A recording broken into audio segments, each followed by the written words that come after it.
Hey everybody, Off the Mike Sports Network here. Another edition of Off the Top Rope. So we just passed a significant milestone in wrestling history. Around a year ago to the day when AEW thought it was a great idea to take out TV time from their program to air footage from the fateful day in 2023 where CM Punk got into a fight with Jack Perry. They aired the all-in footage. And we all know what has happened. And listen, we can debate if AEW, in terms of content perspective, is in a better place.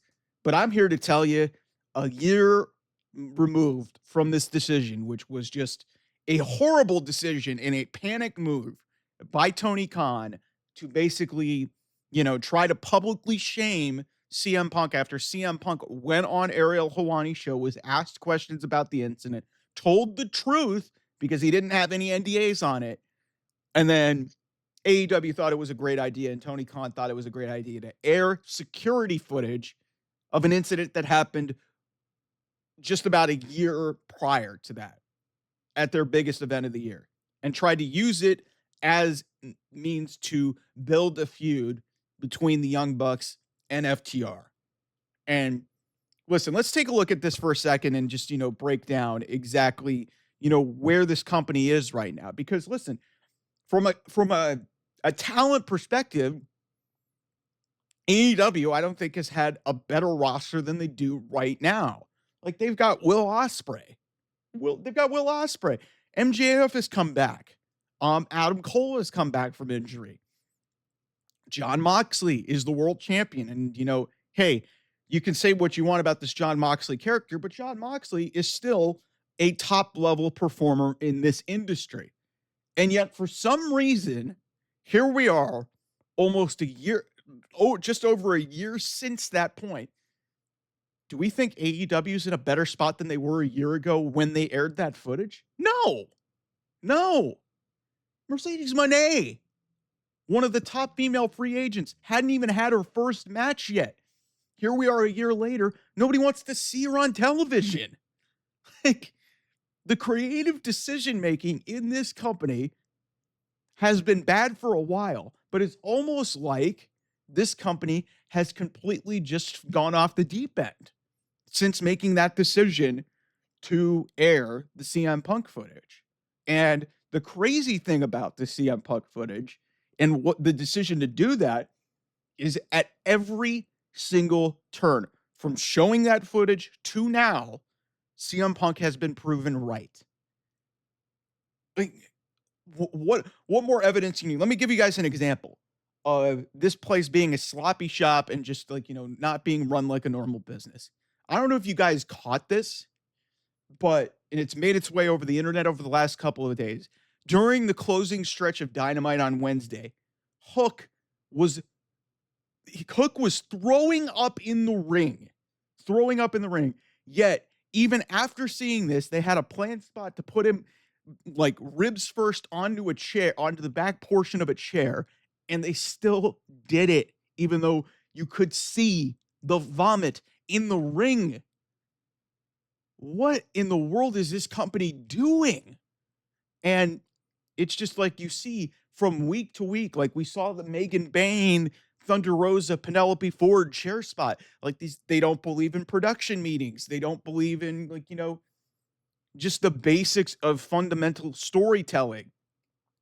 And then the biggest insult to the whole thing is something that we've talked about on this channel the entire week since Dynasty, their insistence that this whole Death Riders thing is working. Listen, I may be in the minority in terms of the wrestling community. I actually, I still like and appreciate what John Moxley has done for this industry. But this Death Riders thing and this character that he is in right now, it ain't it. It ain't it. And the fact that they've been sticking to their guns since October, watching their stuff going into the tank, watching a lot of their metrics. And yeah, they could talk about the marginal increases in the smaller arenas. And, the crowds have been better. And, the ratings have been fluctuating. But they're never going to reach the same level that they were about a year ago at this time. Because you want to know the real point where this company started to sink is when They aired the Punk footage. My sister, not even a wrestling fan, she appreciates and watches WWE. She was getting into AEW. When she found out, and you guys can get at me in the comments here and tell me what your reaction was when this footage aired or when it was announced that this footage would air. But I can tell you from firsthand experience with my sister, who is, just a casual wrestling fan, and we can use her as one of an example of many people who I know for a fact were turned off by this. She hasn't watched AEW since that point. You're losing audience members because this isn't wrestling storytelling. This isn't what you're supposed to be doing with a television show. This comes across as petty. This comes across as annoying. And you know what's going to happen next week? They're going to celebrate passing WCW. Again, another petty, just stupid idea just to have the glory and, pat themselves on the back. This is the type of stuff that's gotten AEW into trouble. And until they correct that, nobody's going to care about this place because all you are catering to is the sickos. And those sickos are starting to go away too because they don't like this Jon Moxley storyline. They'll pat you on the back for passing WCW because, hey, they've supported you since the beginning. But the casual fans, like case in point, my sister, they're going to keep going away because they're going to be like, what the fuck does this have to do? This is not interesting. This is not creating interest for, casual people. And if you want to grow, if you want to actually grow the business and you actually want to care about, actually running something and making it sustainable, then you need to care about growth. And they are not growing. They're not. They're using a facade of the fact that their owner has as much money as he wants and can keep funding this. That's why this thing has been going on for as long as it has, because it's just a pet project. It's not anything more than that, because if they really cared about growing, they would have listened to their audience and they would have gotten that title off of Moxley. If they really would have cared about growing their audience, they wouldn't have aired that Punk footage. But this is all about caring to a niche audience of a bunch of sickos. And I said it before, and I'll say it again. That is what is enabling Tony Khan to keep doing these types of things. So the sickos are just as much responsible for what has happened to this company as Tony Khan has. Tony Khan probably has a little bit more of the brunt because he's the one who has all the money. He's the one who makes all the decisions. But he's listening to his, I guess, core audience. But you're not growing it. You've lost people since that point.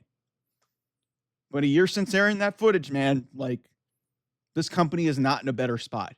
And they thought that they were trying to do something smart and they didn't. So anyway, thanks so much for watching. I'll see you guys soon. Bye-bye.